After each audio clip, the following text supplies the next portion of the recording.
ራስዎን የአንድ ድርጅት ተቀጣሪ ሰራተኛ አድርገው ያስቡ። ቀጣሪው በሀብት የናወዘ፣ ስሙ በሀገሩ የናኘ፣ የተመሰከረለት ከበርቴ ነው። አንድ ቀን በድንገት ጠርቶት ከዓለም በእጅጉ ርቆ ሰው በማይደርስበት ውቅያኖስ መሃል የገዛውን አዲስ ደሴት እንዲያስተዳድሩለት ሹመት ሰጠውት። ልብ ያድርጉ፣ የሚሄዱበት ደሴት አንድም ሰው አይኖርበትም፣ ረዳት ሰራተኛም አልተመደበሉትም። ብቻውን ይሄዳሉ፣ ብቻውን ይኖራሉ። ኑሮም አይደል፣ እሺ ብለው ወደ ተመደቡበት ስፍራ ሄዱ። በአዲሷ ደሴት የብቸኝነት ኑሮ ከጀመሩ በኋላ ግን ከበርቴው ቀጣሪው በድንገት ከዚህ ዓለም በሞት ተለየ።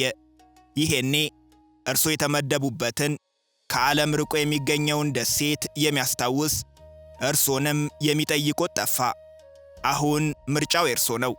አዲሷን ደሴትና የከበርቴውን እርሻ ወርሰው ሰው በሌለበት ውቅያኖስ መሃል ብቻውን መኖርን ይመርጣሉ ወይስ በቃኝ ብለው ወደ ሰለጠነው ዓለም ይመለሳሉ? እውነተኛው ባለ ታሪክ ዊሊያም ማስተርስ ግን ጥያቄው አልከበደውም። ብቸኝነትን ለምዶት በአዲሷ ደሴት ፍቅርም ወድቆ ነበርና ድንገት የዘነበለትን በረከት ተቀብሎ ከዘመድ አዝማድ ተነጥሎ በትንሽየዋ ደሴት መኖር ጀመረ። ከዚያስ የዛሬ ውሏችን ይህንን ለማመን የሚከብድ ከአንድ ግለሰብ ተነስቶ ወደ አነስተኛ መንግስትነት የተቀየረ የሰው ልጅ አስገራሚ ታሪክ እያዩ በመደነቅ ይሆናል። አብራችሁን ቆዩ።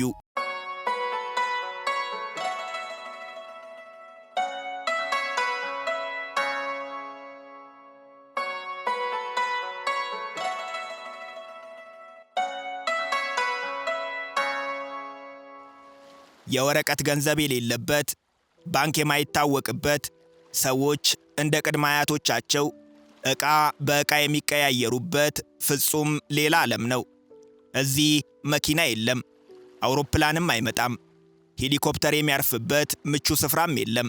ፖለቲካና ፖለቲከኛ፣ ፖሊስና ዳኛም እዚህ አይታወቁም። ቢታመሙ የሚታከሙበት ሆስፒታል፣ ልጆቻቸው የሚማሩበት ትምህርት ቤት የላቸውም። ሌላው ቀርቶ ቢጠማቸው የሚጠጡት ከወንዝ የሚቀዳ ከከርሰ ምድር ተቆፍሮ የሚወጣ ውሃም የለም። እዚህ ለሰው ልጅ ኑሮ ምቹ ባልሆነች ደሴት ላይ ግን 29 ሰዎች ይኖራሉ። ሁሉም የአንድ አባት ልጆች ናቸው። ዕጣ ፈንታቸው ሆኖ ከአንድ ዓለምን ከናቀ አባት መወለዳቸው፣ ከዓለም የመነጠላቸው፣ ከስልጣኔም የመራቃቸው ዋናው ምክንያት ነው።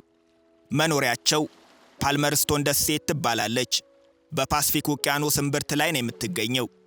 ዓለም ሩቅ እያለ ከሚጠራቸው ከአውስትራሊያ በ4500 ከኒውዚላንድ በ2600 ኪሎ ሜትሮች ርቀት ላይ የምትገኝ ኮራል አቶል ናት። ኮራል አቶል በውቅያኖስ መሃል በእሳተ ገሞራ ምክንያት የተፈጠሩ በቀለበት ቅርጽ እርስ በርሳቸው የተያያዙ የትናንሽ ደሴቶች ስብስብ ማለት ነው። ከተራ ደሴት የሚለዩት መሃላቸው ላጉን በሚባል የውቅያኖስ ውሃ የተሸፈነ መሆኑ ነው። የፓልመርስቶን ኮራል አቶል 6 ትናንሽ ደሴቶች አሏት። 29ኙ ሰዎች የሚኖሩት በአንዷ ብቻ ነው። የተቀሩት 5ቱ ደሴቶች ለተለያየ አገልግሎቶች ይውላሉ። እነዚህ ሰዎች ሕይወታቸውን የሚያቆዩት ከብዙ ወራት አንዴ የሚበሉትን ምግብ ጭና በምትመጣ አንዲት መርከብ አማካኝነት ነው። መርከቧ የሕይወታቸው መሠረት፣ ከዓለም የሚገናኙባት ብቸኛዋ መስመር ናት። ገንዘብ ከሌላቸው በመርከብ የሚመጣውን ምግብ በምን ይገዛሉ ማለቶት አይቀርም። ሰዎቹ ገንዘብ ባይኖራቸውም ወደ ውጭ የሚልኩት ፓሮት ፊሽ የተሰኘ ትልቅ ሀብት አላቸው። የደሴቷ ወንዶች ይህንን አሳ እያጠመዱ ከረጅም ጊዜ አንዴ ምግብ ጭና በምትመጣው መርከብ አማካኝነት ወደ ውጭ አገራት ይልካሉ።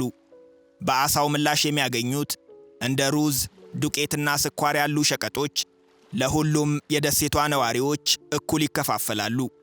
ከእነዚህ ሸቀጦች አንዱ ቀድሞ ያለቀበት ሰው ግን ተጨማሪ የሚገዛበት ሱቅ ስለሌለ ከጎረቤቱን የሚቀበለው፣ ጎረቤቱ በነፃ ሊሰጠው፣ ካልሆነም በምላሹ በቤቱ የጎደለ ነገር ሊጠይቀው ይችላል።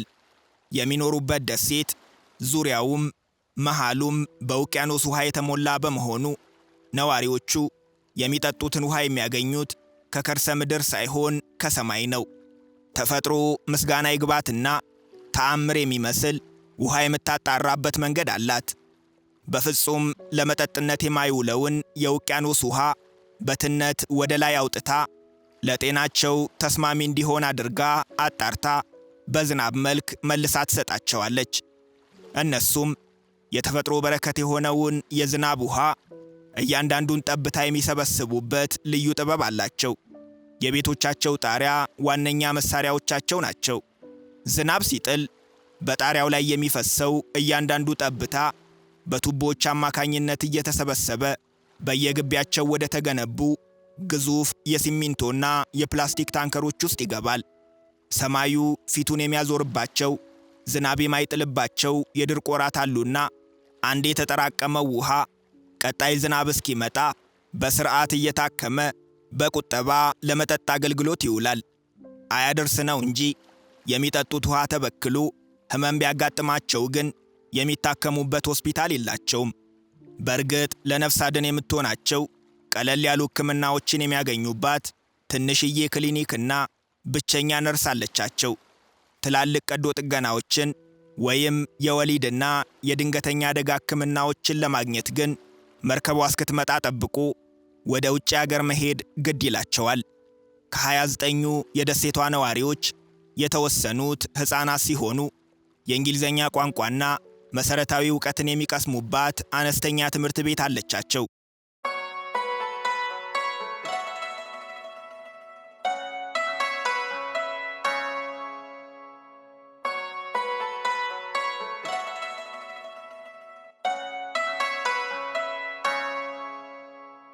እነዚህ ሰዎች ዓለምን ጥለው ውቅያኖስ አቋርጠው እንዴት መፈናፈኛ በሌላት ደሴት ውስጥ ተገኙ የሚለው እጅግ አስደናቂ ታሪክ ነው። ከማንም በፊት ይህቺን ደሴት የረገጣት ቅድመ አያታቸው ዊሊያም ማስተርስ ይባላል። በሙያው አናጺ፣ በዜግነት እንግሊዛዊ ነው። እንጀራ ሆኖበት በደቡብ ፓስፊክ ውቅያኖስ መርከቦች ለነበሩት ጆን ብራንደር ለተባለ ስኮትላንዳዊ ከበርቴ ተቀጥሮ ይሠራ ነበር። ሥራው ከቱጃሩ መርከቦች ጋር ዓለምን እየዞረ ጉዳት ሲደርስባቸው ጥገና ማድረግ ነው። ቱጃሩ ሰው በፓስፊክ ውቅያኖስ ላይ ከብሪታንያ መንግሥት በሊዝ የተከራያቸው በርካታ የግል ደሴቶች ነበሩት። ከደሴቶቹ መካከል ከፍተኛ መጠን ባለው የኮኮናት ምርቷ የምትታወቀው የፓልመርስቶን ደሴት አንዷ ናት። ብራንደር በደሴቷ የሚገኘውን በተፈጥሮ የበቀለ ኮኮናት እየሰበሰበ በወቅቱ ከፍተኛ ዋጋ የነበረውን የኮኮናት ዘይት እየሰራ ይሸጥ ነበር። ዊሊያም ማስተርስ ለመጀመሪያ ጊዜ ወደዚች ደሴት የመጣው ኮኮናት ለመጫን በመጣው መርከብ ላይ አናጺ ሆኖ ነበር። ሲመለስ እንደ አውሮፓውያን አቆጣጠር በ1863 መሆኑ ነው። ስኮትላንዳዊው ቱጃር ደሴቷን እንዲያስተዳድርለት አዲስ ሹመት ሰጠው። ዊሊያም ማስተርስ ለዚህ ሥራ የተመረጠው አናጺ በመሆኑ ነው። የራሱን ጀልባ ማንቀሳቀስ፣ ቢበላሽበት መጠገን፣ ዛፍ መቁረጥ፣ ቤት መስራትን ጨምሮ ማንኛውንም የእጅ ሥራ ብቻውን መከወን የሚያስችል ክህሎት አለው። ማስተርስ ሥራውን ተቀብሎ ቤተሰቡን ይዞ ከዓለም ርቃ ወደምትገኘው ደሴት የሄደው ከዛሬ 160 ዓመታት በፊት ነው። አብረውትም ከኩክ ደሴቶች ያገባት ፖሊኔዥያዊት ሚስቱ አኩቲኒ፣ ጆኤል የተባለ ልጃቸውና ልጃቸውን የምትንከባከብላቸው ታውካ የተሰኘች የአኩቲኒ ዘመድ ነበረች። የእያንዳንዱን ስም ማንሳታችን የታሪኩ ቁልፍ አካል በመሆኑ ነው። ማስተርስ እንደ አውሮፓውያን አቆጣጠር በ1863 ወደ ደሴቷ ሲሄድ አንድ ሚስት ብቻ ነበረችው። በኋላ ግን ደሴቷን ለማቅናትና ዘር ለመተካት ተጨማሪ ሚስቶች አስፈለጉት። ነገርየው ከሚስቱ ጋር በምክክር የተካሄደ ነው። ልጃቸውን ልትንከባከብ አብራቸው የሄደችው የሚስቱ ዘመድ በሀገሯ 2 ሴት ልጆች ነበሯት። በኋላ የማስተርስ ሁለተኛና ሦስተኛ ሚስቶች የሆኑት እነዚህ የሚስቱ ዘመድ ልጆች ሲሆኑ በስም ታንጋሂሪና ማታቪያ ይባላሉ። ማስተርስ ከሦስቱ ሚስቶቹ ልጆችን እየወለደ በ6 ወር አንዴ ኮኮናት ለመጫን የሚመጡ መርከቦች የሚያስፈልጋቸውን ቀለብና ደሞዝ እያመጡላቸው 14 ዓመታትን ኖሩ። እንደ አውሮፓውያን አቆጣጠር በ1877 ግን አዲስ ነገር ተፈጠረ። የደሴቷ ጌታ፣ የእርሻው ባለቤት፣ ቱጃሩ ስኮትላንዳዊ ነጋዴ ጆን ብራንደር ከዚህ ዓለም በሞት ተለየ። የሀብታም ነገር ንብረቱ ብዙ ነበርና ከዓለም ርቃ የምትገኘውን ደሴት ብቻውን እንዲኖር የላከውንም ሠራተኛ ያስታወሳቸው አልነበረም። ይሄኔ ማስተርስ ደሴቷን ለቆ ወደ ሀገሩ ከመመለስ ይልቅ ሚናውን ከተቀጣሪነት ወደ ባለቤትነት አሸጋገረ። የመጀመሪያ ሥራው 6ቱን ደሴቶች ለ3ቱ ሚስቶቹ እኩል ማካፈል ነበር። ሰውም አይደል ምን እንደሚያጋጥመው አያውቅምና ከ3ቱ ሚስቶቹ የተወለዱለት ልጆቹ እሱ በሌለበት በንብረት ይገባኛል ክርክር ግጭት ውስጥ እንዲገቡ አልፈለገም። አስተዳዳሪ፣ ፖሊስም ሆነ ዳኛ በሌለበት ደሴት ግጭቶች ከተነሱም በቀላሉ እንዲፈቱ ከ3ቱ ሚስቶቹ የተወከሉ ልጆች አባል የሆኑበት የደሴቶች ምክር ቤት የተሰኘ ሸንጎም አቋቋመ። ዛሬም ድረስ በቤተሰቡ መካከል ምንም አይነት የድንበርና የንብረት ይገባኛል፣ አንዳንዴም ዕለታዊ አለመግባባት ሲፈጠር ከ3ቱ ሴቶች የዘር ግንድ የተገኙ ታላላቅ ልጆቹ በአያታቸው የክብር ወንበር ላይ ተሰይመው ችግራቸውን በውይይትና በይቅርታ ይፈቱታል። ምክር ቤቱ የውስጥ ሰላምን ከመጠበቅ ባለፈ ከውጪ በመርከብ ተጭኖ የሚመጣላቸው ምግብ በፍትሃዊነት ለ3ቱ የቤተሰብ ቅርንጫፎች ያካፍላል። ሌላው ዊሊያም ማስተርስ ያደረገው ልጆቹ የሚመሩበትን ጥብቅ ሕግጋቶች ማርቀቅ ነው። ምንም እንኳን ከትውልድ አገሩ እንግሊዝ በ17500 ኪሎ ሜትሮች ርቆ ቢገኝም ማንነቱን አልረሳም።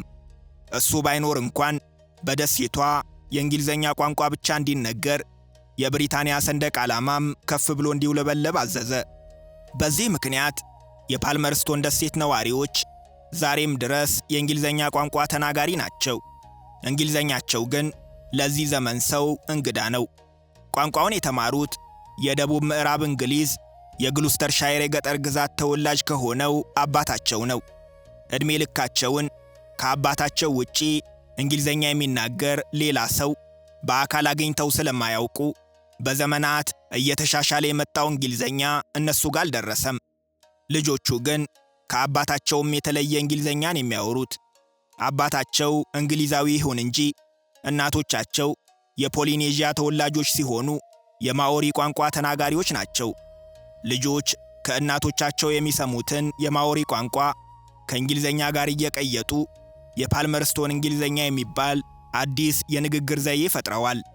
ማስተርስ ደሴቷን የራሴ ብሎ መኖር ከጀመረ ከ14 ዓመታት በኋላ እንደ አውሮፓውያን አቆጣጠር በ1891 የብሪታንያ መንግሥት ለጆን ብራንደር የሰጠውት የሊዝ ውል አብቅቷልና ደሴቷን ወደ መንግሥት ይዞታነት መልሻታለሁ አለ። ሆኖም ነዋሪዎቹን አላስወጣቸውም። እንደውም ዊሊያም ማስተርስን የእንግሊዝ መንግሥት ወኪልና የደሴቷ ሕጋዊ አስተዳደር አድርጎ ሾመ። በታታሪነቱና በጀብደኝነቱ የሚታወቀው ዊሊያም ማስተርስ በደሴቷ 23 ልጆችን ወልዶ 84 የልጅ ልጆችን አይቶ እንደ አውሮፓውያን አቆጣጠር በ1899 ፓልመርስቶን ደሴት በገባ በ36ኛ ዓመቱ ዕድሜው 78 ዓመት ሆኖት ከዚህ ዓለም በሞት ተለየ።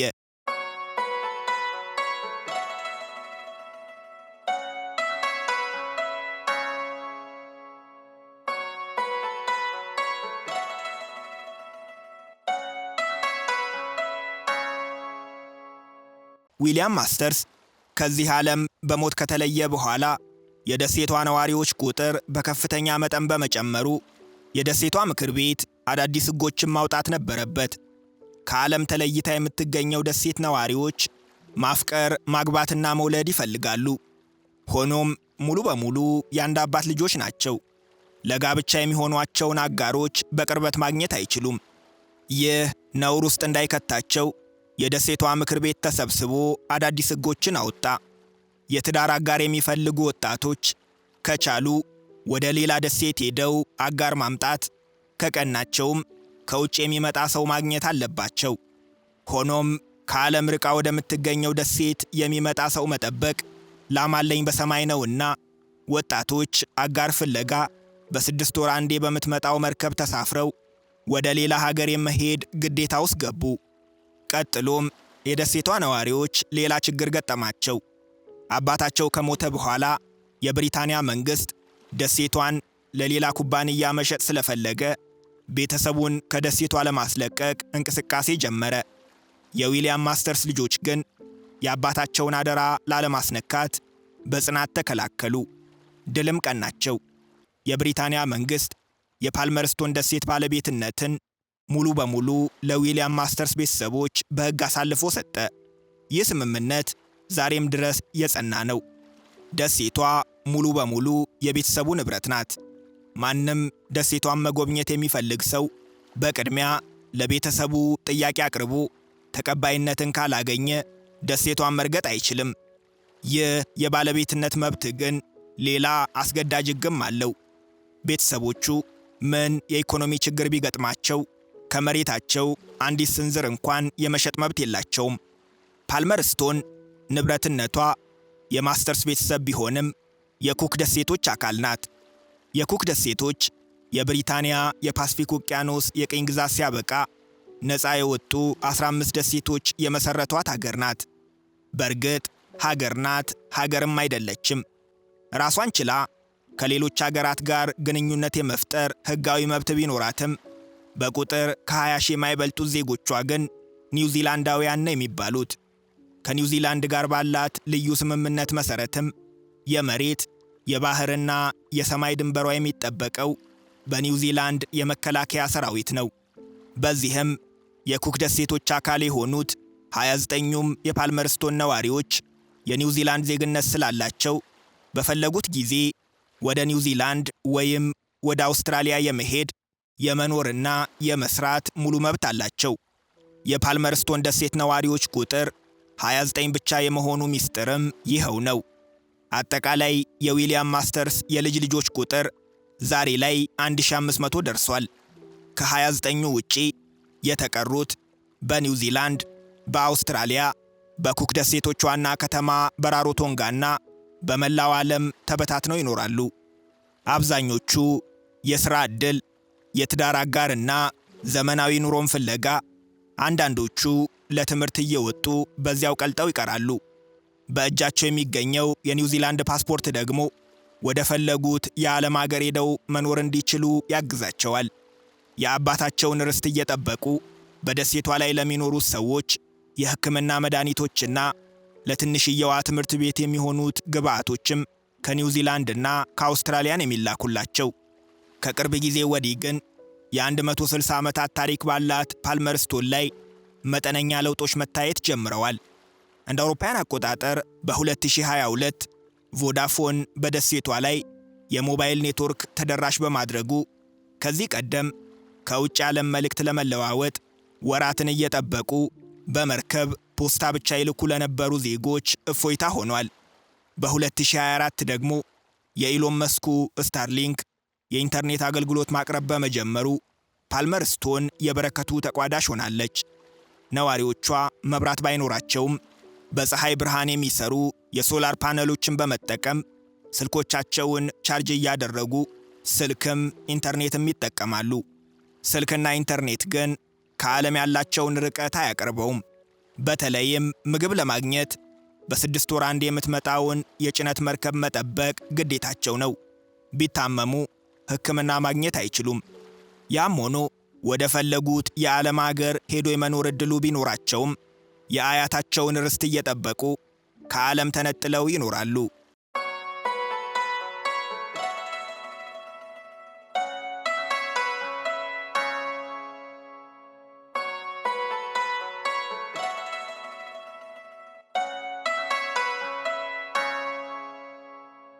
የዛሬ ዝግጅታችንን በዚሁ አበቃን። አብራችሁን ስለቆያችሁ እናመሰግናለን።